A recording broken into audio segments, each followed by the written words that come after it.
कधी विचार केलाय का आपल्या आयुष्यात आपण जास्त कशासाठी धावतो? डेस्टिनेशन म्हणजे एखादा गोल, एखादा रिझल्ट किंवा एखादा सक्सेस. पण त्या गोलपर्यंत पोचण्यासाठी जो संपूर्ण प्रवास आपण करतो ती म्हणजे journey.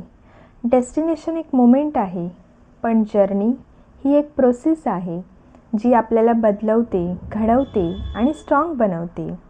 Discipline, patience, focus, confidence हे सगळं आपण या प्रवासातच शिकतो. गोल मिळणं महत्त्वाचं आहेच, पण गोलकडे जाताना केलेली डेली प्रोसेस ती खरी लाईफ चेंजिंग असते. डेस्टिनेशन तुमचा रिझल्ट ठरवतो, पण जर्नी तुमचं कॅरेक्टर बनवते. जर्नी एन्जॉय करणं का महत्त्वाचं आहे? कारण आयुष्याचा मोठा भाग जर्नीमध्ये जातो. सक्सेसचा मोमेंट काही मिनिटांचा असतो, पण त्या सक्सेसकडे जाणारा प्रवास महिनोन्महिने, वर्षानुवर्षांचा असतो. जर जर्नी एन्जॉय नाही केली तर आयुष्याचा मोठा भाग हरवतो. उदाहरणार्थ, आपण ट्रेनने कुठेतरी दूर प्रवासाला निघालेलो असतो. आपलं डेस्टिनेशन खूप छान असतं, पण त्याच वेळी ट्रेनच्या खिडकीतून जाणारी प्रत्येक सिनरी युनिक असते. कधी हिरवीगार शेती, कधी गावं, कधी टेकड्या, कधी नद्या. जर आपण फक्त डेस्टिनेशन कधी येणार, कधी पोचणार यातच अडकलो तर बाहेरून गेलेली प्रत्येक सुंदर सिनरी परत कधीच येणार नाही. हीच आपल्या वयासारखी आहे. आपलं लाईफ जसं पुढे चालत राहतं तसंच आपलं वयही वाढत जातं. ते सीन्स म्हणजे कॉलेजचा काळ, मित्रांसोबतचे दिवस, आईवडिलांसोबतचा वेळ, करिअर बिल्ड करण्याचा स्ट्रगल, छोटी छोटी अचीवमेंट हे मोमेंट्स परत कधीच येत नाहीत. डेस्टिनेशन म्हणजेच यश, पैसा, प्रसिद्धी मिळेलच, पण त्या वाटेत जे मोमेंट्स आहेत ते पुन्हा रिपीट होत नाहीत. जेव्हा आपण लहान होतो तेव्हा आपण म्हणायचो, मला मोठं व्हायचं आहे, मला कॉलेजला जायचं आहे, मला जॉब करायचा आहे. आपण सतत डेस्टिनेशनकडे बघत धावत राहिलो. पण आज आपण मोठे झालो.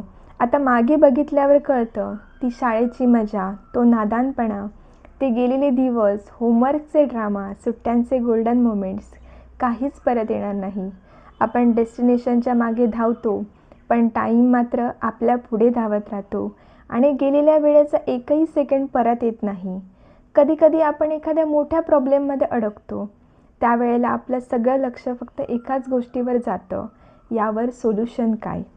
तोपर्यंत आपण स्ट्रेस घेतो, निगेटिव्ह होत जातो, भविष्याचा विचार करून घाबरतो, ओव्हर थिंकिंग करतो आणि त्या काळाचा पूर्ण आनंद आपण हरवतो. पण काय होतं? आपण प्रॉब्लेमचं सोल्युशन शोधत राहतो, पण त्याच वेळी आपल्या लाईफच्या जर्नीला आपण मिस करतो. पण जसं सोल्युशन मिळतो आपण म्हणतो, अरे हे तर इतकं सहज झालं, आणि मन लगेच हलकं होतं. मग लक्षात येतं, आपण जो स्ट्रेस घेतला होता तो 80% अननेसेसरी होता.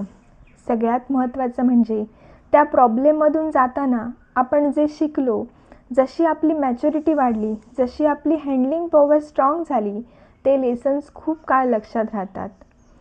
जर आपण त्याचवेळी मन शांत ठेवलं असतं, सिच्युएशनला स्मार्टली हँडल केलं असतं, तर जर्नीसुद्धा स्मूथ आणि सुंदर झाली असती. डेस्टिनेशन महत्त्वाचं आहे, पण आयुष्य तिथे नाही. आयुष्य आहे आपण तिकडे जाणाऱ्या प्रत्येक पावलात. जर्नी सुंदर केली तर डेस्टिनेशन आपोआप सुंदर होतं. जीवन हे कधी पोचतो याची रेस नाही, तर प्रत्येक पावलावर स्वतःला घडवत नेण्याचं आर्ट आहे. सक्सेस मिळेल, पैसे मिळतील, गोल्स पूर्ण होतील, पण आजचा दिवस, आजचे लोक, आजचे मोमेंट्स हे पुन्हा परत येणार नाहीत. म्हणूनच ज्याच्याकडे पोहोचायचं आहे त्यावर फक्त धावू नका, तर जाताना प्रत्येक क्षण जगत जा, अनुभवत जा आणि शिकत जा. कारण शेवटी डेस्टिनेशन आपल्याला एक सुंदर रिझल्ट देतं, पण जर्नी आपल्याला एक सुंदर आयुष्य देतं. थँक्यू.